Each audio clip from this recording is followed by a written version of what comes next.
अस्सलामुअलैकुम।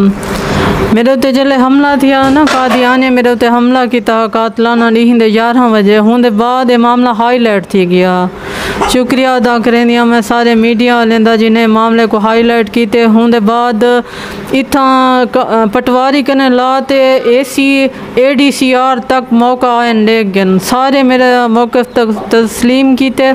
मेरा वंडा बरकरार रखे ने तकसीम थी गई है वंडा पै गए ADCR भी तकसीम मेरी मंजूर की थी क्यों जो इथें कर आया हा पहले आला हुन जरा ADCR आया बैठे इमरान शम्स उनका पता कहनी जो कादियानी जरा अमीर ज़िला है हुंदी मार्फत यो की बैठे ताल्लुकात दी वजह कने मेरा वंडा ख़त्म कर देते सी या तकसीम पैसे घेनते ख़त्म कर देते सी। लेकिन बिल्कुल ज़्यादती मैं अपील करें दिया वज़ीर आला पंजाब को कि मेरा कमिश्नर को आखते मेरा वंडा बरकरार रखें। बेशक होन भी करवा सकदन जैं कने अफसरान कने चेक करवा सकदन कब्ज़ा मौके ते देखते मेरे नाल इंसाफ करन मेरी तकसीम बरकरार रहे।